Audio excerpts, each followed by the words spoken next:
Alhamdulillah wa la ilaha illallah wallahu akbar. Ini kan tolong keluarkan siap-siap, jangan letak dalam fail macam ni, susah. Okay.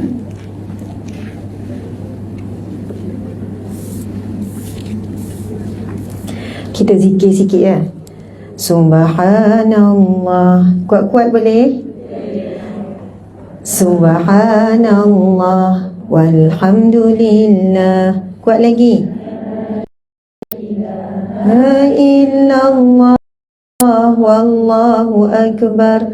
Subhanallah walhamdulillah wa la ilaha illallah wallahu akbar. Lagi kuat. Subhanallah walhamdulillah wa la ilaha illallah wallahu akbar. Subhanallah walhamdulillah wa la ilaha illallah wallahu akbar. Okey, kita selawat sikit. Sallallahu ala Muhammad, sallallahu alaihi wasallam, sallallahu ala Muhammad, sallallahu alaihi wasallam.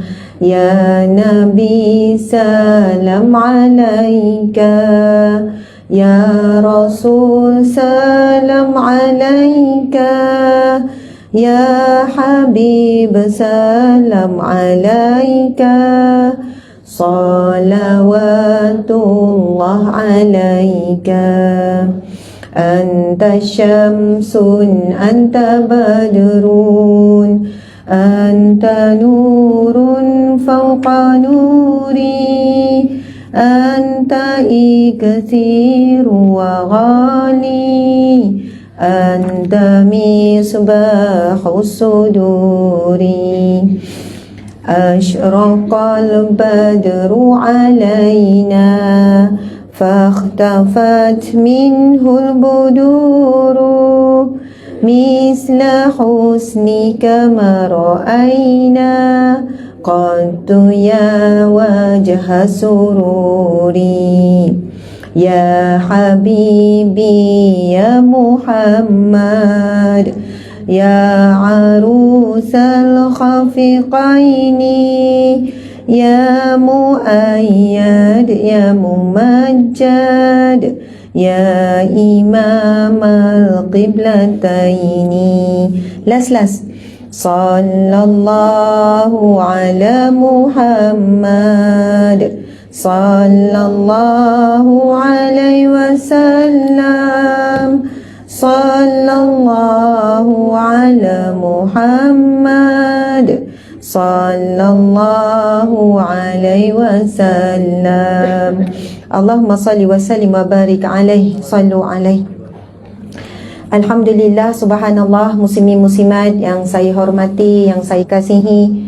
Mudah-mudahan Allah Subhanahu wa taala mengasihi, mencintai dan mengampuni kita semuanya. Pagi-pagi makan roti bakar, apa khabar? Jawab dengan pantun lah. Roti-roti makan roti bakar, para bidadari apa khabar? Oh, tak tahu kan? Masya Allah. Ustazah saya bidadara. Bidadara ada berapa orang kan? Masya Allah. Memang program ni bukan khusus untuk wanita kan? Tapi yang lelaki terpaksa mengalah ke macam mana? Perempuan sentiasa menang kan? Jadi dia orang dah agak mesti perempuan penuh akan datang. Jadi dia orang pun mengelak awal-awal. Ya. Maksudnya orang lelaki nak sangat lah ni. Ke dia orang lagi mujur tak payah datang? Tengok live. Wah, terbaik. Tepuk gemuruh kepada pembela lelaki. Maksudnya orang lelaki bukan tak dengar kan, bukan tak hadir secara live. Kalau minta bunti belum tentu ya. Tuan-puan, muslimin muslimat dimati Allah sekalian. Tengah hari makan nasi udang galah, alhamdulillah. Masya Allah. Petang makan nasi cicah budu, I love you. Jawablah satu. Balas salah satu. Allah. Malam-malam cari kutu, I love you too. Kan pagi-pagi roti bakar, tengah hari udang galah, petang makan budu, malam cari kutu lah pula kan. I love you too. I love you so much. I love you much more. Okey, subhanallah, alhamdulillah. Terima kasih terlebih dahulu kepada pihak penganjur, iaitu Pusat Pungutan Zakat Kuala Lumpur PPZKL, dengan kerjasama Kementerian Perdagangan Antarabangsa dan Industri MITI. Subhanallah, Allah Akbar. Sila duduk. Okey, MITI. Dan kehadiran kita juga disokong oleh Puspanita. Kiranya Puspanita MITI ya. Masya Allah. Terima kasih kepada Puan MC, Puan Siti Sohana binti Adnan. Masya Allah. Dan di sebalik tabir tu ada orang kuat tu. Dia tunggu Ustazah tak sebut, rasanya pecamah jarang sebut dia orang ni. Masya Allah. Seterusnya kepada Datin Sri Syamsidah Taharin, merupakan penaung Puspanita Cawangan MITI, dan beliau merupakan isteri kepada negarawan Malaysia juga, iaitu yang berhormat Datuk Seri Azmi Ali. Macam tak tahu takut risau saya salah sebut Masya Allah, saya pun risau juga tu. Jadi betul kan? Masya Allah. Seterusnya Datin Wan Raza Wani Wan Zakaria, selaku pengerusi Puspanita Cawangan MITI. Datuk Bahria binti Muhammad Tamil, mana ya? Tak dapat hadir.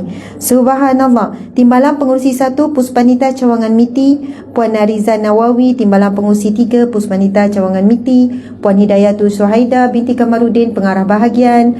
Ustaz Muhammad Saifuddin Abu Bakar, penolong pengurus besar. Jangan risau, saya akan sebut semua nama dalam dewan ni.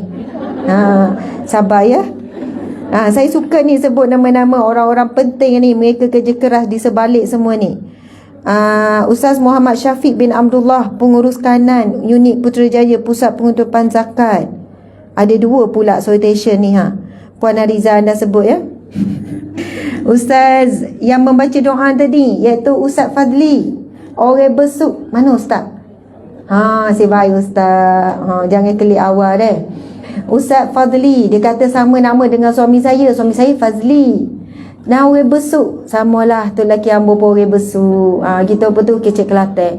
Ustaz dia bunyi-bunyi tak lagi Kelantan dia. Tak, bunyi KL dah. Tak ada besuk dah. Tapi dia orang besuk kecek Kelantan Subhanallah. Dan kepada semua tetamu-tetamu didik kehormat, dan kepada semua kaki tangan MITI, ahli Puspanita dan sekaliannya, Masya Allah. Saya baca sikit ya, sebab yang menonton kita saat ini lebih kurang dalam 3,000. Latar belakang Kementerian Perdagangan Antarabangsa Industri MITI. Ada ke orang cakap MITI buat kerja apa MITI ni Sibuk tak tuan-tuan puan-puan kerja kat MITI? Sibuk ke buat-buat sibuk? Sibuk sungguh ke? Masya Allah. Dalam satu hari bekerja tu dan tak tengok Shopee ke sempat? Tak sempat Ustaz. Masya Allah. Sempat tak cakap pasal gosip-gosip ke? Tak sempat. Masya Allah. Makan sempat? Solat sempat? Zikir sambil-sambil? Gosip bos sempat tak? Yang tu Ustazah main siku je, main kening-kening macam tu ya. Masya Allah. Saya boleh nampak ni. Masya Allah. Doa Ustaz Fadli tadi disebut apa kan? Semoga kita bekerja dalam keadaan menjadikan kerja sebagai ibadat tu. Jadi ni ahli-ahli ibadat semua ni. Amin ya rabbal alamin. Saya tahu, tapi bukan semua rakyat Malaysia tahu apa fungsi MITI. Memang MITI berperanan besar dalam sistem ekonomi, mengukuhkan ekonomi. Kalau MITI tak ada, sistem ekonomi, ekosistem tu tak bergerak. Kan, import, ekspor dan sebagainya. Betul tak ni? Nampak bijak lah juga kan? Macam tahu je. Sama-sama ya, kita tengok. Kementerian Perdagangan Antarabangsa dan Industri ialah sebuah kementerian di bawah Kerajaan Persekutuan Malaysia. Kementerian ini diberi tanggungjawab menyelia kegiatan perdagangan yang dijalankan oleh Malaysia di peringkat antarabangsa seperti import dan ekspor, selain menyelaras kegiatan dan dasar-dasar perindustrian negara ini. Antara fungsinya, Semua dah tahu belum Mestilah dah tahu. Masya Allah. Ini adalah berkaitan dengan kerja harian kalian kan. Untuk membangun dan melaksanakan dasar pembangunan industri perdagangan antarabangsa dan pelaburan, untuk menarik pelabur asing dan domestik yang berkualiti, untuk mempromosikan dan meningkatkan ekspor barangan dan perkhidmatan bernilai tambah tinggi Malaysia dengan mengukuhkan hubungan perdagangan dua hala serantau dan pelbagai hala dan kerjasama, meningkatkan produktiviti kebangsaan dan daya saing terutama dalam sektor pembuatan dan perkhidmatan, memastikan ekosistem perniagaan yang kondusif untuk memudahkan perdagangan dan pelaburan. Semoga satu hari nanti syarikat kami juga boleh berurusan dengan MITI. InsyaAllah akan terlibat dengan ekspor dan import juga insyaAllah. Buat masa ni di bawah Hijrah Group Berhad, kita ada 15 anak syarikat yang masih lagi dalam proses awal pengukuhan dan semuanya aktif. Kita ada perikanan, pertanian, peternakan, kita punya ladang ternak dah ribu-ribu ekor ternakan, ada pelbagai lagi lah bentuk-bentuk perniagaan di bawah Hijrah Group Berhad. Saya sendiri selaku sebagai CEO. Subhanallah. Sebab itu kadang-kadang nampak sibuk macam sibuk ceramah, tapi lebih banyak sibuk kerja pengurusan dan pentadbiran. Staf sekarang ni lebih kurang 150 orang, jadi esok bayar gaji memang majikan ketal lutut. Masya Allah, semualah kos-kos utiliti, pejabat dan sebagainya, semua hujung bulan. Bayar sewa, itu ini semua hujung bulan. Sangat berbeza. Sebelum ni saya kaki tangan awam, memang kita pun jadi bos juga, penuh pengarah, tapi kita tak fikirkan gaji anak buah. Tapi bila kita majikan, Masya Allah, memang benar-benar seraga. Jadi mudah-mudahan hari ini saya datang sebagai dijemput untuk menyampaikan ceramah satu hari nanti.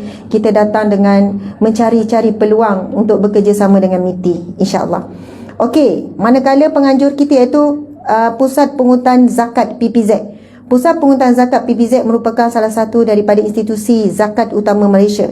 Semenjak awal penubuhan, PPZ telah memperkenalkan pelbagai jenis perkhidmatan dengan tujuan menggalakkan orang Islam untuk memahami pelbagai permasalahan berkenaan zakat, dan sudah semestinya memudahkan umat Islam untuk menunaikan kewajipan berzakat. Hal ini menjadikan PPZ sebagai contoh organisasi kutipan zakat di Malaysia kerana julung kali mula beroperasi menggunakan teknologi komputer semenjak pengoperasian. Kecekapan dan keberkesanannya meningkatkan kutipan zakat dari tahun ke tahun serta bentuk pemasaran yang agresif meningkatkan kesedaran masyarakat Islam untuk berzakat. Pusat Pungutan Zakat. Masya Allah. Mana wakil Pusat Pungutan Zakat? Oh Tuan, Masya Allah. Terima kasih. Okey, nampak tak? Ada yang tunggu dekat pintu. Tu Pusat Kutipan Zakat ya? Tuan ya? Maksudnya sebelum keluar kena jumpa dia dulu, hadap dulu. Dia akan cek tu. Setiap pintu nanti dia orang akan berjaga. Kena melepasi dulu. Dia orang cek dulu. Taklah, dia tunggu lagi di pintu. Tuan tak ada kursi, boleh duduk? Ni tak apa juga berdiri. Masya Allah. Saya takut kurus je nanti. Tak apa ya. Okey, muslimin muslimat dimati Allah sekalian. Tajuk kita hari ni ialah bahagia menuju syurga. Bahagia tak ni sekarang ni? Oh, macam lain macam je bahagia. Masya Allah. Yang belakang tak berapa nampak saya kan? Okey lah, saya bangun lah. Boleh? Wah, barulah puas kan? Saya perasan macam orang nak tengok. Okey, subhanallah. Boleh je kalau saya berdiri, sebab masa ceramah diperuntukkan pun tak lama untuk saya. Nanti kalau lama-lama Ustaz Fadli rampas mic ni. Masya Allah. Tuan-puan muslimin muslimat, boleh je kalau kita kiri kanan sikit. Okey. Betul, dekat atas pun boleh. Okey, Masya Allah. Muslimin muslimat, bila sebut tentang bahagia, ada siapa tak nak share apa itu bahagia bagi dia? Terus krik-krik ya. Ada 2 mic tu Orang kata MITI ni bergebut kalau time diberi peluang bercakap ke, tanya soalan. Betul ke berita yang ditularkan? Siapa yang nak share bahagia bagi dia apa? Saza kalau dapat LV, bahagia. LV tu apa? Orang MITI memang tak tahu kan. Tu dunia semua tu kan. Lagi-lagi, apa yang kita rasa bahagia kalau kita dapat? Suami yang baik. Ya betul. Makan. Masya Allah, memang betul lah ya. Tular tu, rumus-rumus tu ya. Suka makan orang MITI ya. Muslimin muslimat, Masya Allah. Okey, makan lagi, tidur. Pergi shopping. Bos baik, bahagia. Kita staff yang baik tak? Baik. Oh. Ya, kan hari perasan sedunia. Bila lagi kan kita baik kan? Bos pun baik. Masya Allah. Apa lagi ya? Sumber bahagia. Kita cakap pasal sumber bahagia pula. Kawan-kawan, anak-anak. Ya, suami yang baik, yang memahami, yang romantik. Masya Allah. Yang sebut I love you setiap-tiap hari. I miss you bila tengah hari. Masya Allah. Dah lama ke suami tak sebut I love you? Oh, sedihnya. I love you, I miss you, I want you, I need you. Masya Allah. Tak apalah kalau suami tu tak sebut. Kita sebut. Kitalah yang sebut. Saya nak cerita satu kisah ya.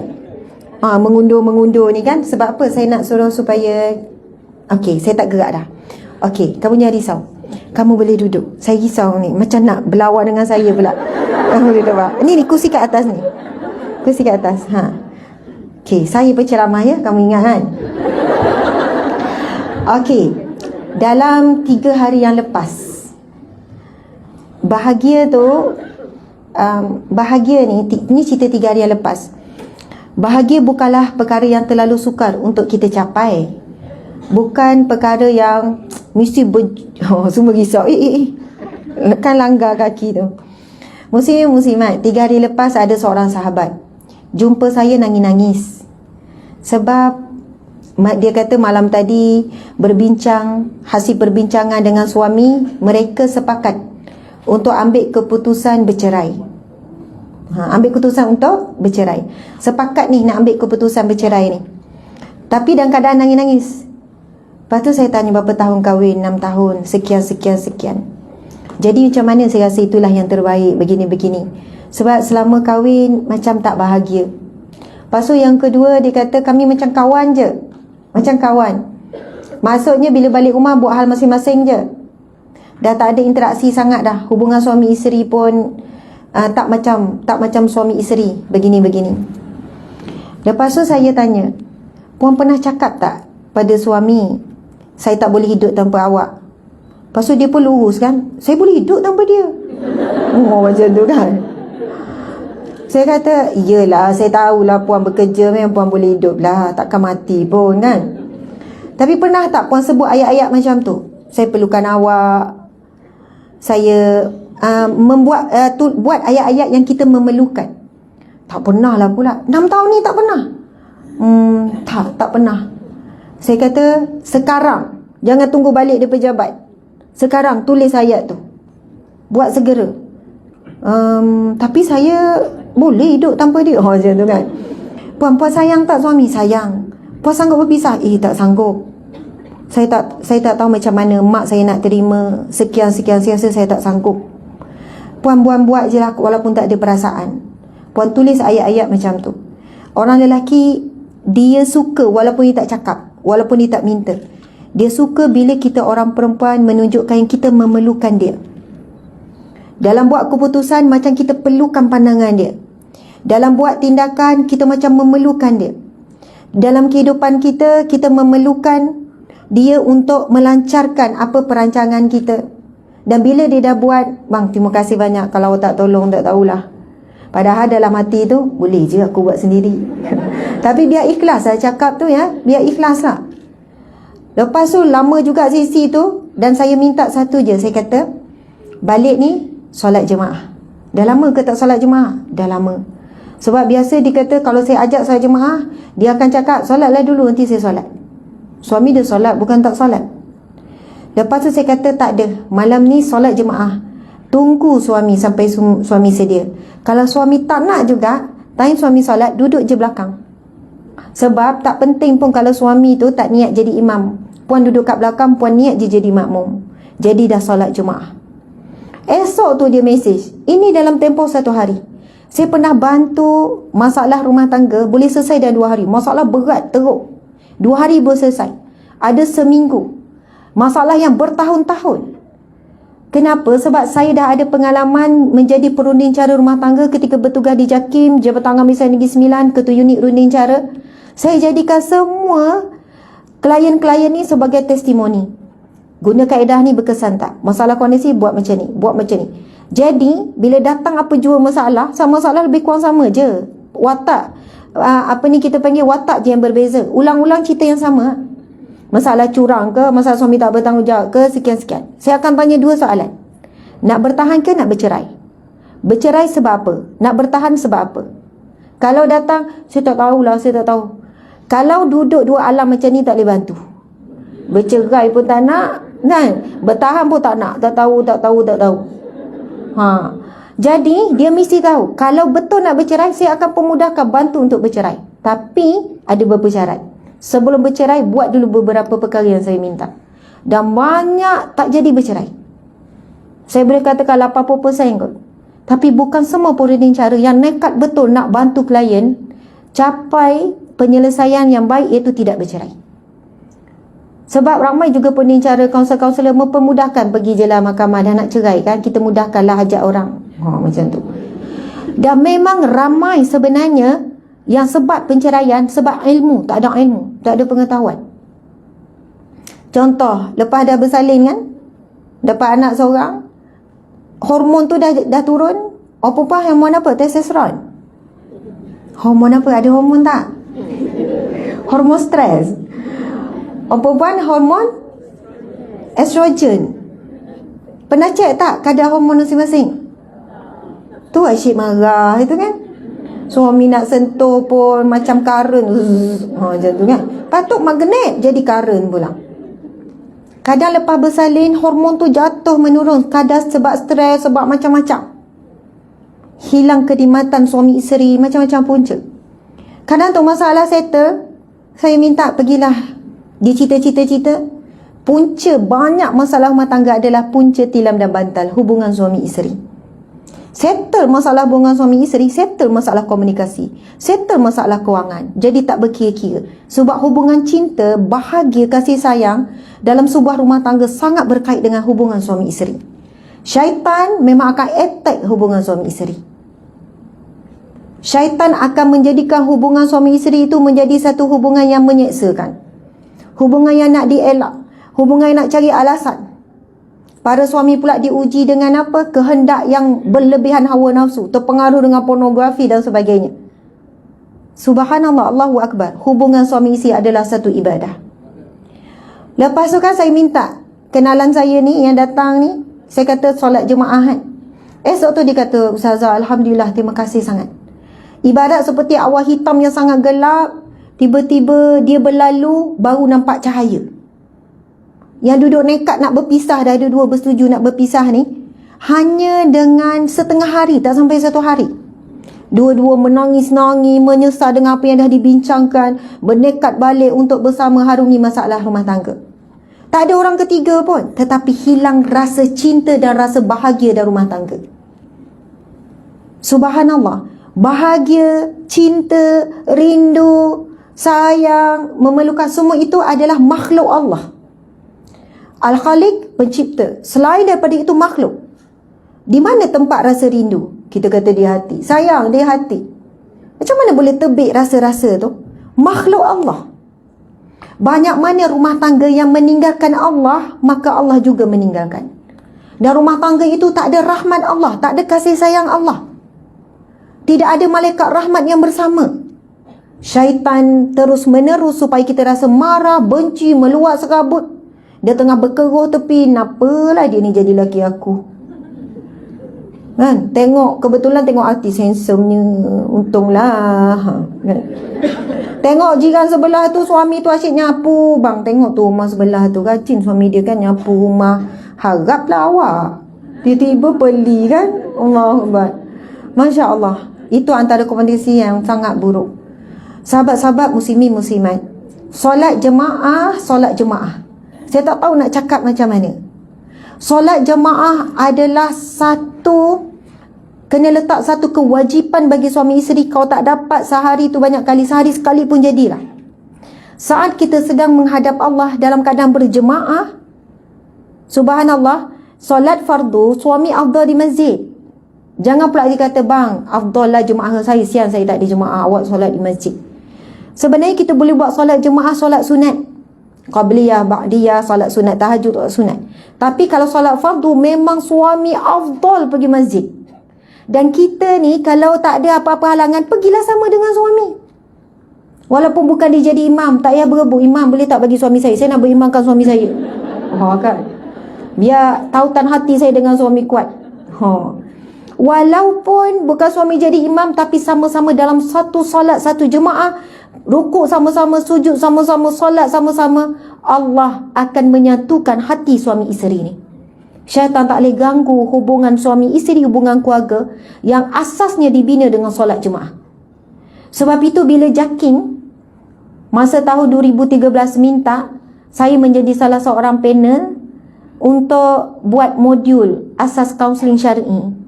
Saya bawa modul saya bertajuk ialah pegawai ni bawa modul ni, dia dihimpunkan mana-mana pegawai dunia cara yang berpengalaman. Saya bawa modul solat sebagai terapeutik kebahagiaan rumah tangga. Dan ketika itu saya obses mengumpulkan pelbagai bentuk bacaan, sumber-sumber solat dari sudut sains. Solat dari sudut sains. Masya Allah. Kan kita tahu di Malaysia, tiga profesor UN tu, Profesor Abu Bakar, Profesor Fatimah, Profesor Institute, mereka buat kajian kesan solat dari sudut sains. Bila solat seorang, dipasang alat daripada hujung sampai hujung, macam-macam alat untuk ukur kadar degupan jantung, kadar ketenangan, kadar paru-paru, kadar keseimbangan badan. Untuk otak, semua dia kaji, macam-macam lah. Lepas tu kalau solat jemaah, memang ada beza. Tak sebenarnya bersentuh depan belakang pun ada perbezaan. Solat jemaah, solat fardu ada beza dari segi kadar-kadar tu. Solat fahami maksud dengan tak fahami maksud, perbezaan yang sangat jauh beza. Solat yang mengikut sifat solat Nabi, beza. Bila duduk antara dua sujud, bila sujud tu jari kaki tu dilipat, itu pun membezakan dah. Ada orang bila duduk tu, masa sujud kaki tu, jari duduk tegak elok macam tu. Ada yang lesen ke belakang. Sepatutnya kita kena membengkokkan jari tu. Faham ya? Lurus bengkok tu, maksudnya hujung-hujung jari tu dimasuk ke dalam sikit. Faham tak maksud saya? Dia macam ni lah, dia macam gitu. Perut jari tu, perut jari, bukan perut jari tu dia menghadap kiblat. Itu pun beri kesan yang berbeza kepada kualiti solat. Sebab itu sepatutnya orang yang tidak tenang sebelum solat, lepas solat tenang. Bukan masuk solat dia tahan sabar, Assalamualaikum warahmatullahi, mai sini kejap. Rupanya dia nahan-nahan nak tunggu lepas salam je nak lepas marah. Masya Allah, Allahu Akbar. Sebab itu Nabi sebut arihna bis salah, mari rehat dengan solat. Kita rehat dululah baru solat. Tu solat pukul 3 tu, hati memang tak tenang. Kalau tuan-tuan puan-puan buat hari ni je, start Zuhur ni, solat di awal waktu, Asar di awal waktu, Maghrib dan Isyak awal waktu, boleh rasa ketenangan yang luar biasa. Sebab tenang adalah makhluk Allah. Allah hanya beri orang yang ingat Allah. Itu firman Allah, tidak ada keraguan sedikit pun. Allah berfirman, ala bizikrillahi tatmainnul qulub. Hanya saja kamu mengingati Allah, jiwa kamu akan tenang. Dan setinggi-tinggi, sesempurna-sempurna, sehebat-hebat mengingati Allah adalah salat. Sebab itu untuk kita tepati waktu mesyuarat tak susah. Lagi-lagi kalau ada buah besar turun, 10 minit dah ready. Untuk menepati waktu makan tak susah. Waktu janji temu shopping, awal lagi ready. Masya Allah. Drama lagilah, dia adjust semua kerja-kerja rumah. Yang penting pukul 7 depan TV. Pukul 8 sekian-sekian, pukul ni. Oh, itu tak susah. Dia akan boleh atur auto, semua kerja tak nampak. Tapi bila kita nak ikut waktu salat, walaupun hanya 5 minit, 10 minit, sangat susah. Sebab itu kita dapati orang yang salat di awal waktu, dia sentiasa diutamakan dan disegerakan Allah akan hajatnya. Kerana dia mengutamakan dan menyegerakan Allah apabila dipanggil. Hayya ala salah, datang salat. Hayya 'alal falah, datang menuju kejayaan. Masya Allah, Allahu Akbar, subhanallah. Orang yang jaga ketenangan waktu solat. Kita kawan perempuan banyak fikir kan? Banyak fikir ke tak fikir ni? Masa solat fikir tak? Macam-macam fikir. Tapi mungkin orang miti tak ya? Khusyuk ya? Oi saya tak tahulah macam mana nak adjust fikiran masa solat. Orang lelaki fikir tak masa solat? Encik? Kan tunduk. Ustaz Ridwan. Dan Ustaz masuk. Ustaz, orang lelaki masa solat dia banyak fikir tak Ustaz? Oh, fikir juga. Orang lelaki fikir apa? Macam lah orang lelaki suka fikir. Orang lelaki kan suka kosongkan fikiran. Masya Allah, Allahu Akbar. Tuan-puan sekalian, okey. Orang yang mampu fokus dalam solat, di luar solat, dia mesti orang fokus. Kerja dia mesti TikTok. Orang yang mampu tenang dalam solat, di luar solat, dia akan tenang. Orang yang bersih dan jaga kesucian solat, di luar solat, dia juga orang yang bersih dan orang yang suci. Orang yang sabar ketika menunaikan solat, di luar solat, dia juga sabar. Orang yang lemah lembut ketika solat, di luar solat juga dia lemah lembut. Subhanallah. Sebab itu nak bentuk anak, bentuk dengan solat. Kalau kita nampak anak kita kelang kabut, cuba tengok solat dia. Solat dia pun kelang kabut. Lepas tu tengok solat kita, rupanya sama naik. Solat laju, tunggang langgang. Masalah utama komunikasi. Sebab kita ada masalah komunikasi dengan Allah dalam solat. Kita dah solat 20, 30, 40, 50 tahun, tapi tak faham lagi maksud solat. Tak faham lagi maksud Rabbi syrah li sadri, Rabbi ufilli warhamni wajibunni warfa'ni warzuqni wahdini wa'afini wa'fu anni. Kalau kita buka satu pintu je keluar, lepas tu kita tasmik dulu bacaan dalam solat. Agak-agak berapa orang lepas? Tasmik maksud bacaan, masuk tahiyat, masuk kunut, masuk subhanallahil a'la wa bihamdi, masuk sami Allah liman hamidah, masuk al-Fatihah. Ataupun kita letak sensor, siapa tak ingat dia bunyi, siapa tak tahu dia bunyi. Mungkin semua bunyi lah. Kita kata kita sayang Allah kan, sayang agama, nak mati husnul khatimah. Kita dah solat 30, 40, 50 tahun. Lepas tu bila tak bahagia, kita bertanya-tanya, kenapa ya Allah? Dan punca kedua, masalah rumah tangga, masalah komunikasi. Saya cerita berdasarkan pengalaman saya handle masalah rumah tangga. Bila seorang suami datang ngadu masalah isteri, gini, teruklah ni masalah suami isteri ni, maki hamun apa semua ni. Saya pun telefon isteri, puan, kenapa puan maki suami macam ni? Dah mulut saya mulut neraka, nak macam mana? Betul ni, saya tak tipu ni. Saya pun takut dinerakakan. Terima kasih ya puan. Memang sebab suami dia tunjuk mesej, hey sial, kau tak nak balik lagi ke? Hey babi, kau tak balik ke? Bukan panggilan manja ya. Kalau panggil manja pun tak dimanja. Babi. Tak. Siap babi Haji. Macam-macam ni. Saya kata, Cik, ui dahsyat ni. Macam mana Cik boleh sabar anak 4 orang kahwin kat 15 tahun? Sebab Ustazah, saya tahu latar belakang kehidupan dia pada kecil. Mak ayah dia memang suka maki hamun. Sampai sekarang mak dia maki lagi dengar perkataan-perkataan macam tu. Saya sabar sebab tu lah. Dia kalau dari segi rumah tangga dia bagus. Dia sayang anak-anak. Tapi macam mana tu Ustazah nak ubah tu? Saya pun kata macam ni. Encik dah cuba macam-macam kan? Dah. Sebenarnya kadang-kadang Allah belum makbulkan sebab kita belum berubah. Kita duk fokus nak isi berubah. Encik berubah tak? Tapi ni masalah isi saya, bukan masalah saya. Itulah masalah encik. Saya tanya encik pernah pergi solat masjid ke masjid? Sibuk. Nak pergi masjid macam mana? Kadang solat waktu pun susah nak penuh. Itulah punca sebenar encik. Dan encik takkan sampai jumpa saya hari ni kalau encik tak rasa stres sangat dah macam ni. Sebab jarang orang lelaki datang cerita masalah. 90% wanita yang datang. 10% kalau lelaki datang tu keajaiban dunia yang ke-8. So lelaki susah nak cerita lagi, nak lagi ngadak apa semua ni. Sebab apa? Dia dah tak tahan sangat dah kena maki, kenapa ni. Saya kata macam ni, saya akan panggil isteri encik. Tapi dah tempoh 2 minggu. Sebab klien ramai ni, sehari 6 klien ni. 2 minggu lagi encik datang. Tapi dah tempoh 2 minggu ni saya nak minta encik pergi solat berjemaah di masjid. Dapat sekali sehari pun jadi. Dia tanya apa kaitan masjid, pergi solat masjid dengan masalah saya ni. Saya tak tahu macam mana Allah akan bantu. Tapi saya nak bacakan beberapa hadis Nabi yang sahih. Encik tolong dengar.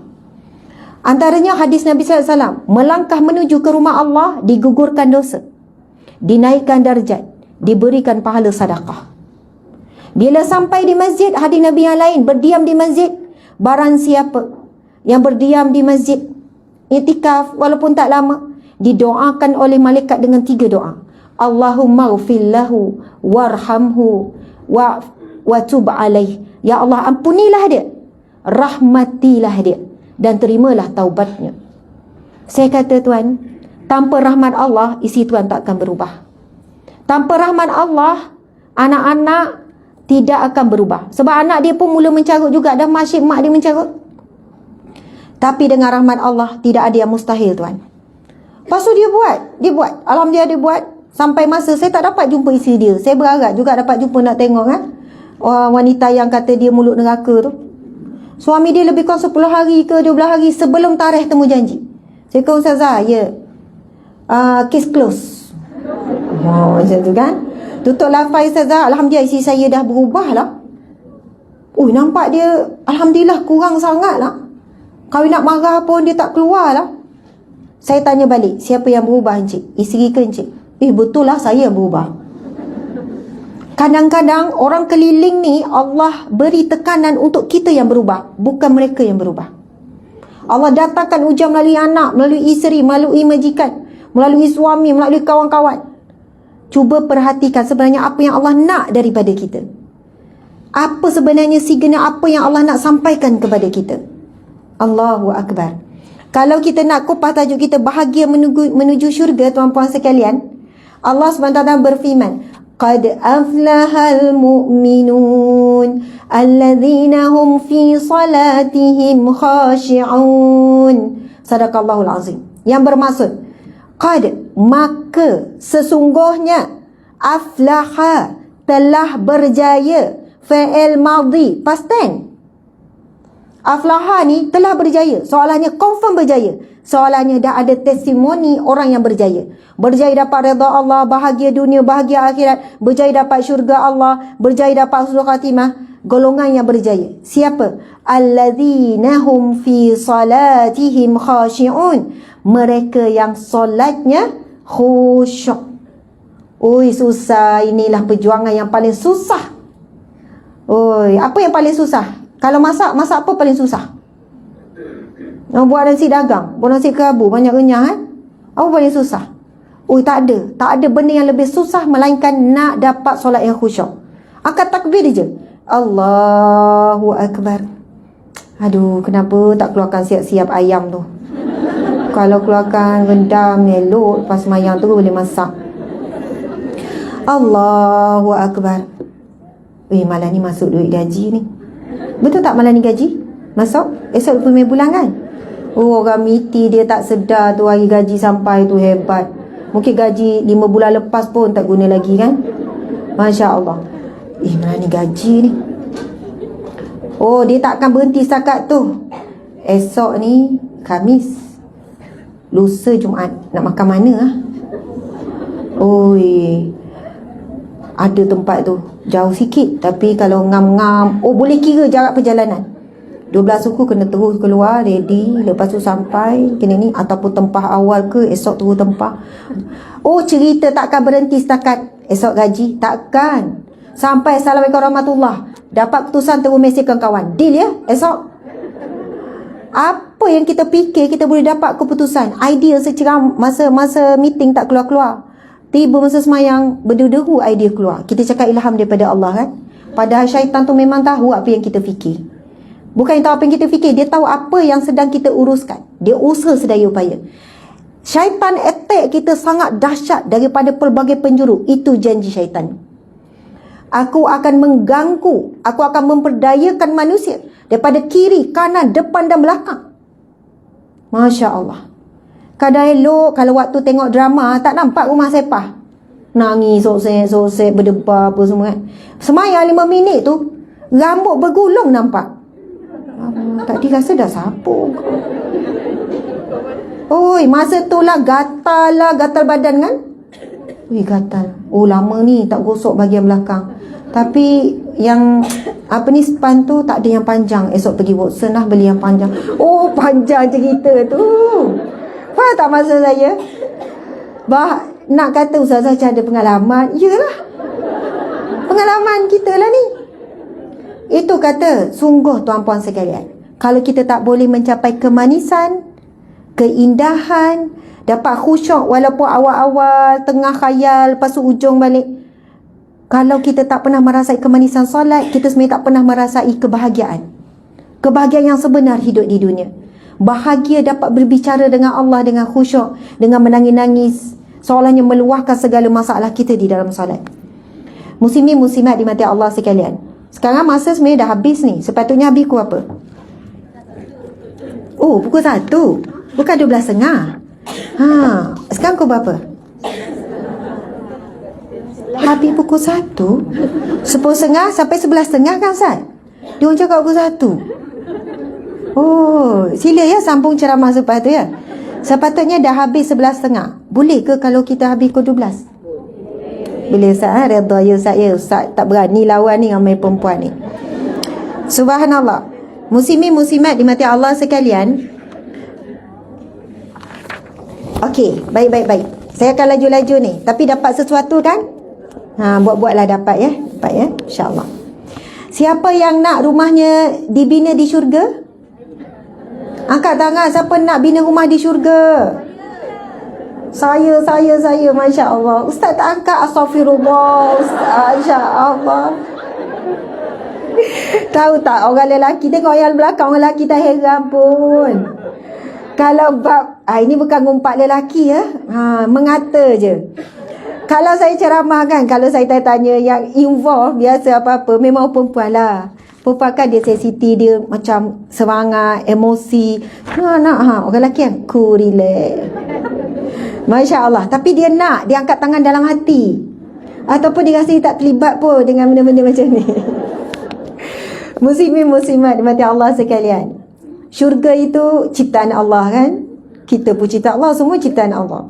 Jadi Allah telah menetapkan jalan-jalan untuk ke syurga. Dan Allah telah memberitahu kita bagaimana kita nak bina rumah di syurga. Subhanallah. Sekarang. Rumahku syurgaku tak? Rumah sekarang ni syurga tak? Rasa macam syurga ke macam neraka? InsyaAllah tu macam tengah-tengah. Tak syurga tak neraka. Subhanallah. Kalau balik rumah rasa tak rumahku syurgaku? Betul ke rasa? Serabut tak? Tak ya? Rasa lega. Walaupun rumah sepah. Kalau rumah sepah serabut tak? Okey. Wahai para wanita sekalian, cuba bayangkan rumah semua, rumah masing-masing. Dah bayang? Jangan bayang rumah artis ya. Kan tengok rumah artis tu, ya Allah seronok aku dapat rumah macam dia. Aku tak keluar-keluar ni, PKP 10 tahun pun tak apa. Kan dah ada ayat tu kan. Kau dapat rumah macam ni, dah ada swimming pool, PKP sepanjang tahun pun tak apa. Tak ada maknanya. Tengok. Itu orang yang tak pandang dunia ni. Masya Allah. Tuan-puan sekalian, Allahu Akbar. Rumah kita tu kadang-kadang bukan sentiasa syurga kan. Kadang rumah tu besar tapi rasa sempit sebab dada kita sempit kan. Taing-taing bergaduh, merajuk, suami tak pujuk kan. Merajuk, duduk atas lantai, tak bergerak, lenguh kan. Tunggu dia pujuk-pujuk, tak pujuk. Kau dah tidur atas lantai, ingatkan macam dalam drama kan. Dia datang bisik kan, ajak-ajak, rupanya tak, dia krong tidur. Aduh lah. Biasanya kalau merajuk siapa yang rugi ya? Diri sendiri. Tapi okey lah, sebab memang perempuan suka macam tu. Suka menderita tu kan. Suka lepas menderita, you pujuk sendiri, you okey. Tapi sungguh sebenarnya merajuk-merajuk tu lah warna-warni rumah tangga. Biarlah akhirnya kita pujuk diri sendiri pun. Kan? Tak apalah, Masya Allah. It's okay. Teruskan ya aktiviti tu. Tuan-tuan sekalian, saya nak bacakan satu firman Allah Subhanahu wa taala, surah Al-Baqarah ayat 25. A'udzubillahi minasyaitonirrajim. Wa basyiril ladzina amanu wa 'amilus solihati anna lahum jannatin tajri min tahtihal anhar كلما رزقوا منها من ثمرة رزقا قالوا قالوا هذا الذي رزقنا من قبل وأتوا به متشابها ولهم فيها أزواج مطهرة وهم فيها خالدون. Dan berilah kabar gembira kepada orang yang beriman dan beramal saleh. Sesungguhnya mereka beroleh syurga yang mengalir di bawahnya beberapa sungai. Tiap-tiap kali mereka diberikan satu pemberian dari sejenis buah-buahan syurga. Mereka berkata, inilah yang diberikan kepada kami dahulu. Dan mereka diberikan rezeki itu yang sama rupanya, tetapi berlainan hakikatnya. Dan disediakan untuk mereka dalam syurga itu pasangan, isteri yang sentiasa bersih suci, sedang mereka pula kekal di dalamnya. Tuan-puan, muslimin-muslimat mati Allah sekalian, Allahu Akbar, itu gambaran keindahan syurga. Saya nak berkongsi tentang amalan yang Nabi sampaikan kepada kita. Ia ada daripada hadis yang sahih dan ia merupakan janji Rasulullah dan dia juga adalah janji Allah. Jadi kita tahu janji Allah maha benar. Allah pasti memakbulkan janjinya. Satu amalan yang Nabi bersabda, sesungguhnya barang siapa tak sebut lagi amalan ni ya, maka akan dibina baginya rumah, yakni istana di syurga. Jadi sekarang ni rumah kita macam mana pun muslimin-muslimat, tuan-puan sekalian, kita kalau boleh nak dapur besar macam ni, dapur sempit, tak ada lagi rezeki nak besarkan dapur contoh. Kita kalau boleh nak bilik macam tu, sekian-sekian. Tapi pujuk hati, kalau kita tak mampu nak capai di dunia, tak apalah bang, nanti rumah kita kat syurga. Anak-anak sabar ya, nanti rumah kita kat syurga nanti. Kita kena berusaha sebab dunia ni sekejap sangat. Apakah amalan itu? Nabi SAW bersabda, barang siapa yang menunaikan salat sebanyak 12 rakaat dalam satu hari.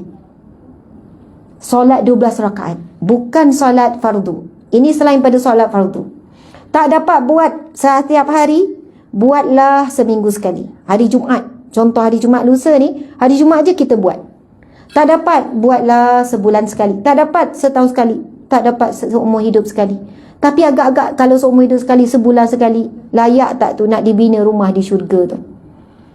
Okey, apakah amalannya? 12 rakaat itu ialah 2 rakaat sebelum subuh, solat sunat qabliyah dengan ba'diyah. Kemudian 4 rakaat sebelum zuhur. Kejap lagi zuhur kan? 4 rakaat. 2 rakaat, 2 rakaat. Lepas tu solat zuhur 4 rakaat kan? Kemudian 2 rakaat selepas zuhur. Jadi waktu zuhur tu semayang 10 rakaat. Sikit ke banyak? Sikit. Banyak tu, banyak sangat tu. Bukan senang, memang berat. Tapi kalau dah buat sekali, manis tu tak terkata. 2 rakaat, 2 rakaat, 4 rakaat solat zuhur, 2 rakaat lagi. Lepas tu asar tak ada. Lepas maghrib 2 rakaat, lepas isyak 2 rakaat. Semuanya berapa? 12 rakaat. Cubalah buat. Tadi lepas subuh tadi, kalau tak buat tadi, maksudnya esoklah start. Tapi nak start terus zuhur lepas ni, ada hadis Nabi yang lain. Barang siapa yang menunaikan 4 rakaat sebelum zuhur dan 4 rakaat selepas zuhur, maka diharamkan baginya neraka Allah. Itu hadis yang sahih juga. Allah haramkan baginya neraka. Bila haram neraka, confirm syurga. Sebab tak neraka syurga, tak syurga neraka. Wahadainahun najdain, dihadapkan 2 jalan. Suami-suami ni yang hadirin, Masya Allah, anda memang tanggungjawab utama adalah memastikan seluruh ahli keluarga masuk syurga. Seluruh ahli keluarga berkumpul di syurga. Sama juga isteri-isteri berjuang untuk memastikan suami anak-anak untuk masuk syurga. Sebab berpisah di dunia pun dah perik. Kematian, tak jumpa anak lama dekat asrama. Berpisah di dunia pun perik. Berpisah dengan jurang api neraka itu sangat dahsyat. Kita tak akan mampu bahagia kalau ada salah seorang anak berada di neraka. Walaupun kita berada di syurga, kita tak mampu. Untuk nikmati nikmat syurga, berarti yang sama kalau ada salah seorang adik-beradik kita masuk neraka. Kalau ada kawan-kawan kita dan kita cari-cari tak jumpa, tahu-tahu dalam daftar nama ahli neraka. Na'udzubillah min zalik. Sebab itu Allah ciptakan syurga dengan jalan-jalannya yang sebenarnya kita mampu buat. Kenapa Zohor paling banyak? Kalau Zohor subuh okey sikit, kenapa Zohor Ustazah? Padahal Zohor paling susah sebenarnya. Tuan-puan cuba bayangkan, betul tak? Asar tu macam relax sikit, lepas asar dah balik kerja. Maghrib isyak dah kat rumah, subuh kan bangun awal sempat lakon. Zohor waktu manusia paling sibuk. Betul atau tidak? Masa tu nak makan, masa tu nak rehat sekejap, masa tu sangat sibuk. Dan Zohor adalah waktu tengah-tengah manusia sedang sibuk mencari dunia. Tiba-tiba dia bertemu dengan pemilik dunia. Dan dia boleh berlama-lama dengan pemilik dunia. Tuan-puan sekalian, kalau betul boleh buat, walaupun sehari sekali boleh cuba. Banyak masalah-masalah yang kita fokus, sebab itu kadang-kadang bukan cari penyelesaian masalah itulah penyelesaian. Tapi bila cari Allah, masalah tu selesai dengan sendiri. Sebab itu bila saya handle kes-kes rumah tangga, saya bukan fokus masalah tau. Saya ada masalah dengan suami, komunikasi, suami tak memahami saya. Suami saya tak pernah puji saya puan. Tak pernah puji. Kalau puan masak, tak pernah puji walaupun sedap. Masalahnya sedap ke puan? Tak pernah puji. Saya pun panggil suami, Encik tak pernah puji. Saya makan nambah tu pujilah. Makan menambah tu puji. Tak reti mulut tu nak puji. Sedaplah masakan awak. Masakan awak paling sedap di dunia. Walaupun Maggi. Macam tu kan. Sebab ada lelaki yang dilahirkan dalam keluarga yang memang tak muji-muji ni. Jadi tak reti muji. Tak reti romantik-romantik ni. Tak reti nak. Sebab itu kadang masalah komunikasi, masalah apa-apa, bukan fokus kepada masalah. Dekat dengan Allah buat ni, Allah berikan macam mana tu. Ada macam isi kata, Ustazah betul lah sama ni saya kan habis bermulut cakap apa yang saya nak, apa yang sekian-sekian. Kadang-kadang tu saya sebut kat suami, awak tak faham saya. Suami blur muka. Awak ni, awak tak rasa apa saya rasa. Awak tak nampak apa saya nampak. Awak tak fikir ke apa saya fikir. Suami lagi blur. Memang kita dua makhluk yang berbeza, makhluk asli yang berbeza kan. Tapi dengan isteri ni buat berapa amalan, saya kata puan buat ni. Puan doa sungguh dengan Allah. Puan nak suami macam mana, puan cakap depan Allah. Nak suami romantik, minta. Suami tu boleh berubah jadi romantik sebab apa? Bukan tiba-tiba dia berubah gitu kan. Mungkin dia borak dengan kawan-kawan cerita, aku birthday si aku baru gini. Ataupun Allah tadikan dia scroll-scroll tengok ada artis tu buat macam ni dekat isteri. Kan? Apa ni tempah pokok. Tempah pokok tu lah. Tempah bukit tu lah bunga. Bukit bunga maksud saya. Cover. Tuan-puan, muslimin-muslimat, kadang-kadang tu Allah beri idea-idea tu, tindakan uti sibat tu melalui orang lain, bukan melalui kita. Masya Allah, bang, macam mana awak buat? Macam mana boleh terfikir? Terima kasih. Dia pun, Masya Allah, ilham daripada Allah. Hasil daripada kita mula dekat dan cerita kepada Allah. Ya Allah, nak suami pujuk kalau merajuk. Ya Allah, sedihlah dia tak pujuk, Ya Allah. Ni asyik duduk depan dia je. Saya sedih tak awak tak pujuk. Saya melahirkan anak awak seorang-seorang. Awak tak ingat ke? Masa saya lepas bersalin, awak janji kan nak jaga hati saya. Lepas 10 minit lepas bersalin, awak dah lupa. Masya Allah, manusia sangat lemah. Kita pun sangat lemah. Tapi mengadu pada Allah apa keinginan kita itu sangat berkesan. Sebab Allah yang mengubah manusia. Innaka la tahdi man ahbabta, walakinnallaha yahdi man yasha. Kamu tidak mampu mengubah orang yang kamu sayang. Ini firman Allah. Kamu tidak mampu mengubah orang yang kamu cinta. Innaka la tahdi man ahbabta, walakinnallaha yahdi man yasha. Tetapi Allah lah yang mengubah dan memberi petunjuk dan memberi hidayah kepada siapa yang dia mahu. Subhanallah, ada 10 minit lagi tuan-puan sekalian. Luar tu ada PPZ kan, Pusat Pungutan Zakat. Jangan alergik dengan mereka. Boleh jadi mereka itulah penyelamat kita. Kalau di zaman Rasulullah perintahkan sahabat pergi rumah ke rumah kutip zakat. Agak-agak kalau tim-tim pusat kutipan zakat ketuk rumah kita, cakap maaf tak ada orang gitu kan.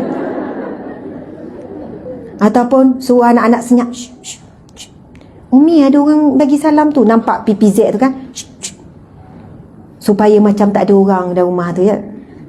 Tak tahulah macam mana respon. Ataupun Masya Allah, dinanti-nantikan pusat kutipan zakat, kenapa lambat? Mungkin dinanti-nantikan, Masya Allah, wallahualam, kita tak tahu. Kalau perkara begitu dibuat pada zaman sekarang, zaman Rasul pergi rumah ke rumah, bukan sebab nak sangat duit kita tu. tapi kerana nak selamatkan kita daripada menjadi bahan bakar api neraka kerana tak bayar zakat. Tak bayar zakat. Tuan-puan sekalian, dalam pengalaman saya handle masalah rumah tangga, antara yang kita cek rukun Islam. Kalau dia kata dia solat okey, solat di masjid okey, saya akan pergi kepada rukun Islam seterusnya. Puasa biasanya tak ada masalah sangat. Akan pergi kepada bab zakat. Banyak sangkut bab zakat. Mengadu masalah anak degil, anak menjawab, anak malas, anak sosial, anak minum arak, anak isyak dadah, macam-macam lah. Dahsyat punya dahsyat. Saya kata minta maaf encik bayar zakat tak? Oh, zakat. Saya yang sebenarnya layak menerima zakat, Ustazah. Oh, tiba-tiba dadah nak jadi asnah masa tu. Saya kata, encik ada kereta? Yelah, datang kereta. Encik ada rumah? Ada. Encik beli? Beli. Habis tu encik tak layak terima zakat. Tapi saya berhutang dengan bank. Saya akan beli cash. Bank tak akan luluskan kalau encik tak layak. Encik adalah orang yang layak berhutang. Dengan dengan kemampuan, dengan ni. Tapi saya cukup-cukup makan je. Cukup makan. Sebab tak payah zakat tu cukup makan. Kalau bayar insya-Allah terlebih makan. Peminat setia kan dengar ceramah situ lagi. Okey. Tersalah buka tu. Okey, tuan-puan sekalian, ada satu kisah benar. Anak orang kaya ni, orang kaya. Lepas tu anak seorang. Anak ni memang dah jauh sangat dah. Isap rokok, isap dadah, minum arak, sekian-sekian. Macam-macam cara ikhtiar buat. Air tawar itu, air tawar ni, buat cara ni. Satu malam, orang kaya, bisnes besar, yelah berpangkat lah ni. Masya Allah. Perniagaan, legasi yang besar lah. Lepas tu, masa tu kedua pagi, dia tunggu anak dia balik. Lepas tu anak dia masuk. Dia nekat malam tu, dia tak akan marah anak dia seperti mana sebelum ni. Bila dia bagi salam, anak dia terkejut sebab ayah dia tunggu. Bila anak ni keluar je, jawab Waalaikumsalam, terus bau arak yang sangat teruk. Tak tahulah anak dia buat apa. Apa lagi maksiat yang dia buat. Lepas tu ayah dia dah nekat takkan marah. Ayah dia kata apa? Sekarang kamu pergi mandi. Lepas tu kamu solat isyak. Anak ni pun terkejut ni. Sebab ayah dia tak pernah tenang macam ni. Lepas tu apa ayah dia buat? Ayah dia pergi ke surau. Ayah ni menangis teresak-esak, minta petunjuk daripada Allah. Apa lagi yang dia kena usahakan untuk anak? Anak adalah seorang. Allah beri lintasan hati dia berkenaan dengan zakat. Lintasan hati tu berkenaan dengan zakat. Esok dia pergi ke pusat kutipan zakat. Dia bukan tak bayar zakat, cuma dia tak naikkan jumlah zakat. Yang dia bayar 10 tahun lepas, yang itulah niat yang sama. Lepas tu, kira-kira dia jumpa dengan accountant, kumpul-kumpul, kemudian dia bayar. Nangis-nangis bayar. Bukan sebab sayang duit, nangis-nangis baru sedar. Ini mungkin sebab tak bayar zakat. Bila tak bayar zakat, rezeki tak berkat. Itulah rezeki, duit, rezeki yang kita beli, bayar rumah, bayar kereta, macam mana rumah tu nak tenang. Bagaimana makanan yang kita beli tu daripada sumber yang dah hilang keberkatan sebab tak bayar zakat. Lebih kurang dalam berapa minggu, dia tak ada marah anak, tak ada tegur, tak ada buat apa-apa. Satu hari anak datang menangis-nangis. Bertaubat sungguh-sungguh. Sampai minta dihantar ke pusat tahfiz, menghafaz Al-Quran sampai habis. Maksudnya Allah nak ubah ni pada kita ni, hidup kita yang rasa mesti semua orang ada masalah tersendiri. Bila kita perbaiki rukun Islam sebagai Muslim, puasa, zakat, menunaikan haji. Kalau nak cerita pasal haji ni sebenarnya ramai yang layak, tapi buat-buat tak layak. Dalam kubur besok, kalau malaikat tanya, ingat boleh jawab ke? Saya rakyat marhain je. Saya tak cukup belanja, memang tak cukup. Kenapa tak pergi menunaikan rukun Islam yang kelima haji? Tak cukup, tak mampu. Malaikat tahu detail. Handbag Coach boleh beli, Langkawi boleh pergi, pinggan mangkuk Corel ada banyak, Tupperware sampai tak guna-guna. Faham tak maksud saya? Allah akan hisap detail. Benarkah kita di kalangan yang tidak mampu? Sebab itu ramai mana orang daftar haji, yang daftar awal 1,300 tu tak naik-naik. Sedangkan kita tahu, kalaulah kita cukupkan berapa? 10,000 ke 11,000? 10,000.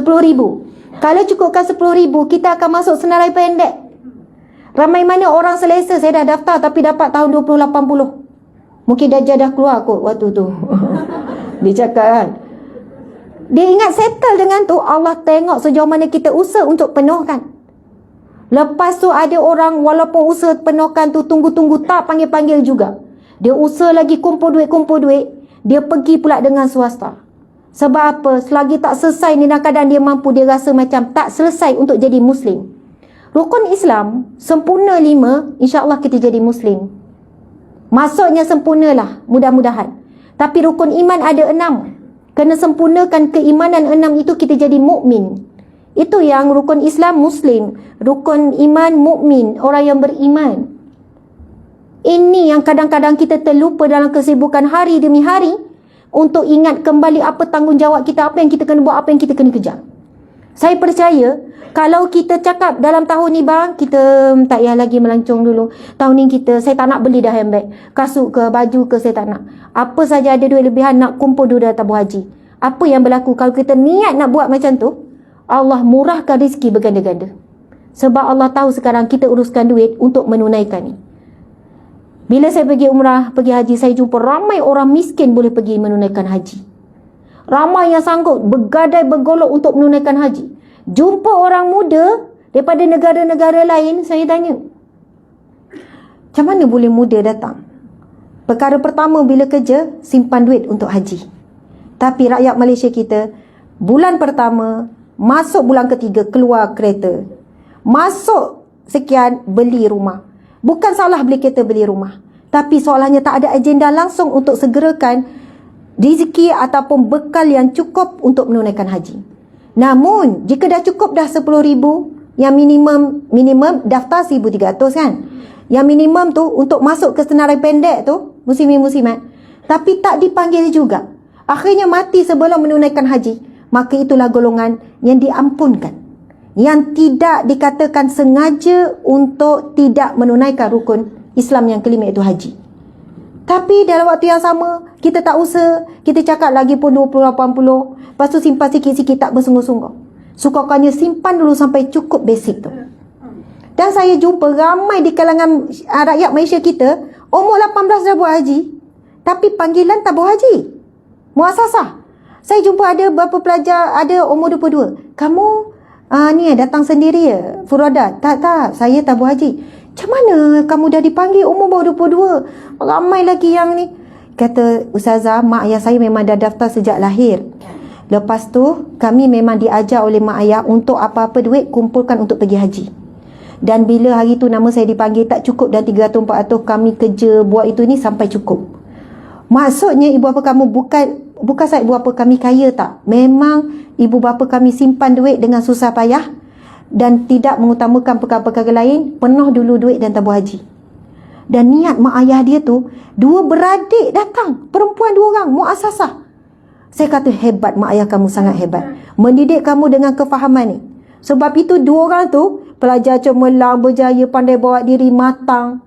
Sebab apa? Selama ni kita hidup dengan menyusun kehidupan kita dengan kehendak hawa nafsu, fikiran kita berjaya begini-begini. Tapi hakikat berjaya sebenarnya jadi orang Muslim bila kita berusaha keras untuk menunaikan rukun Islam, 5 rukun Islam, dan menjadi mukmin untuk memahami rukun iman. Subhanallah, dah pukul 12 dah puan-puan. Zakat, apa maksud zakat? Zakat maksudnya penyucian. Zakat maksudnya juga adalah pengembangan. Zakat ada banyak maksud, antaranya pertambahan, penyuburan. Sebab itu dikatakan barang siapa yang membayar zakat, maka rizkinya akan makin subur. Rizkinya bersih dan suci. Rizkinya akan bertambah. Dan Nabi bersabda, hadis yang sahih, tidak terkurang rizkimu disebabkan sedekah dan juga zakat yang dikeluarkan. Tidak akan terkurang, Allah akan tambah. Ada orang datang mengadu masalah ekonomi, memang duit tak cukup. Saya sarankan tuan bayar zakat. Saya tak cukup saya bayar zakat. Encik tahu ke berapa jumlah encik kena bayar? Saya tak tahu. Macam ni lah encik. Encik habis sesi kaunseling ni, encik pergi kejap pusat kutipan zakat. Ataupun sekarang boleh call je. Ramai orang ingat kena bayar mahal, kena bayar banyak. Daripada gaji, pusat kutipan zakat akan tanya detail, apa tanggungan, apa hutang, apa sekian. Tengok daripada gaji yang besar tu pun RM50. Ada kena RM20, ada kena RM30. Tetapi nilai itu memberikan ketenangan yang besar dalam hidup. Antara sebab sebenarnya kita cari tenang. Cari tenang dengan berjalan, cari tenang dengan makan, dengan tidur, dengan macam-macam. Rupanya ada ketenangan yang dicabut akarnya kerana tak bayar zakat. Tak bayar zakat ini musuh Allah. Tak bayar zakat ini dosa yang besar sampai dijadikan rukun Islam. Dan memang sebenarnya dibandingkan dengan pendapatan umat Islam, jumlah umat Islam sangat sedikit dibandingkan hasil daripada kutipan zakat. Subhanallah. Allah menjamin, Rasul menjamin. Itu jaminan yang paling hebat. Saya nak cakap, saya jamin. Siapa saya untuk jamin? Saya jamin berdasarkan pengalaman saya handle masalah rumah tangga. Masalah orang ada masalah dengan kewangan. Ada masalah dengan hutang yang banyak. Saya kata mungkin sebab tak bayar zakat. Subhanallah, Allahu Akbar. Muslimin muslimat dimati Allah sekalian. Ada orang dah kerja 20 tahun tak pernah bayar zakat. Zakat pendapatan. Kita berpegang kepada pendapat zakat pendapatan wajib. Ada orang tanya, habis tu Ustazah bukan zakat setahun sekali, tapi zakat pendapatan kena potong setiap bulan. Saya akan jawab, boleh nak potong setahun sekali. Puan dah cukup setahun, bulan 12 pergi pusat kutipan zakat. Boleh. Nanti dikira untuk 1 tahun. Oh, nanti banyak lah. Sebab itulah diagihkan ikut bulan. Sebab itu bila kita pergi pusat kutipan zakat, dia akan tanya pendapatan tahunan. Kita boleh nak bayar hujung tahun, bulan 12 tu. Tapi masa tu lah nak sekolah anak lah, nak pergi bercuti lah. Akhirnya tak terbayar. Sebab itu dia akan kira untuk 1 tahun dan dia akan bagikan setiap bulan berapa. Sangat sikit. Tapi rezeki kita akan bertambah. Mungkin ada yang tanya, lepas bayar 2 bulan tak bertambah pun Ustazah gaji saya. Macam sama, saya dah pergi jumpa bos, saya dah bayar zakat bos, boleh tambah sikit. Ya Allah, bertambah rezeki berkat ni, Allah lah yang razak, yang maha memiliki rezeki. Kalau sebelum ni banyak bocor, kan rosak itu, rosak ini, macam-macam. Tiba-tiba semua okey. Kadang-kadang tu orang yang datang jumpa saya lepas bayar zakat, saya tak tahulah macam mana Ustazah, macam tak logik akal. Apa yang tak logik? Sebelum ini, saya dapat pendapatan lebih banyak tapi tak cukup. Sekarang kurang tapi lagi cukup dan berlebih dan siap boleh nyimpan. Lepas tu ada pula yang berkongsi, saya dapat rezeki yang tak disangka-sangka. Kenapalah daripada dulu saya tak bayar zakat. Zakat kalau tak dibayar, jadi hutang. Ini yang orang paling takut nak pergi pusat zakat ni. Puan ambil zakat, ya. Sebelum ni, saya dah 2 tahun. Jadi macam mana, kena kira ke? Kita kira sekejap ya. Oh dah, jantung 2 ke bawah. Puan kutip apa jantung? Nak kira 20 tahun ni. Tuan-tuan sekalian, jangan risau, boleh bayar ansuran. Kan, contohlah kan, contoh. Keluarlah berapa ribu. Ya Allah, banyak, tak apa puan. Puan bayarlah ansur-ansur sikit-sikit. Saya bayar 50 dulu hari ni ya. Bayar. Esok meninggal. Contoh esok meninggal. Banyak lagi tak bayar. Allah akan ampunkan. Allah dah nampak usaha dan niat kita memang nak tunaikan. Jangan cari helah je. Allah tahu. Kita tak boleh tipu diri sendiri, lagi tak boleh tipu Allah. Jangan cari helah dalam melaksanakan kewajipan kepada Allah. Allah bukan nak ambil harta kita. Semua harta milik Allah. Allah bukan nak ambil duit kita. Allah nak tambah. Tapi ada cara lah. Nak Allah tambah rezeki, beri. Beri sikit, Allah beri berganda. Alhamdulillah, muslimin muslimat, pukul 12, 5 minit dah. Saya kira sekadar itulah perkongsian pada hari ini. Banyak dalam kepala saya nak berkongsi tentang celupan syurga dan neraka lah. Tentang maut disembelih oleh Allah lah. Yang tu saya terlintas tadilah. Masa saya cakap ada terlintas tapi masa dah tidak mengizinkan. Kita lebih kurang dalam sejam setengah dah bersama. Mudah-mudahan sahabat-sahabat tuan-puan dapat sesuatu. Boleh memberikan perubahan dalam diri dan perubahan dalam keluarga. Moga-moga kita mendapat sebagaimana tajuk kita hari ini, iaitu bahagia menuju syurga. Bahagia menuju neraka. Ramai orang bahagia di dunia tapi sedang menuju ke neraka. Kita nak bahagia menuju syurga. Semoga semuanya bahagia dengan pasangan masing-masing. Yang belum dikurniakan anak, Allah kurniakan zuriat yang saleh dan salehah. Yang belum dikurniakan pasangan, moga Allah kurniakan. Allah lapangkan rezeki yang barakah melimpah ruah seperti air sungai dan air zam-zam yang mengalir. Allah mengangkat segala ujian dan musibah. Allah gantikan dengan bahagia dan gembira. Amin ya rabbal alamin. Dan doa yang penting untuk para wanita, moga kita semua menjadi wanita yang salehah. Perhiasan dunia yang terindah, bidadari di jannah. Amin ya rabbal alamin. Saya sayang semua, kasih semua kerana Allah, kerana Rasulullah. Wabila taufiq wal hidayah. Assalamualaikum warahmatullahi wabarakatuh. Subhanallah. Okey, MC, saya nak buat pengumuman sikit. Di luar, Masya Allah, selain daripada kaunter pusat zakat yang kita tak sabar-sabar nak jumpa sekejap lagi, Masya Allah, di luar juga ada kaunter jualan. Tak apa, tak payah tutup, kita tunjuk kat ni. Sat-sat. Ada kaunter jualan. Oh, bergila tu. Buat love. Okey, buat love. Ni kita masuk live. Masya Allah. Okey, boleh tunjuk love. Kasih saya terbina di dalam majlis ilmu Taman Syurga. Masya Allah. Okey, makasih ya. Tuan-puan sekalian, kami ada bawa barang jualan. Setiap pembelian adalah satu pemberian. Anda sedang memberi kepada tabung gerak kerja dakwah dan amal yang kami usahakan, dan ia adalah usaha kita bersama hakikatnya. Subhanallah, di bawah Yayasan Al-Hijrah dan juga NGO Sahabat Amal Care. Jadi insya-Allah sempena gaji malam ni biasa kalau gaji masuk malam ni, hari ni kita habiskan mana-mana duit yang ada kan? Betul kan? Subhanallah, jadi sila habiskan duit anda semua untuk menghabiskan barang jualan yang kami bawa. Dan kita ada agihkan buku kan? Ada syurga di rumahmu, betul tak? Okey, sempena jualan hari ini, Masya Allah. Jadi kita boleh off. Terima kasih semua sahabat-sahabat yang sedang menonton. Lebih kurang, ramai juga rupanya. Dalam 5,000. Lebih kurang dalam 5,000. Tapi di sini 50,000. Okey.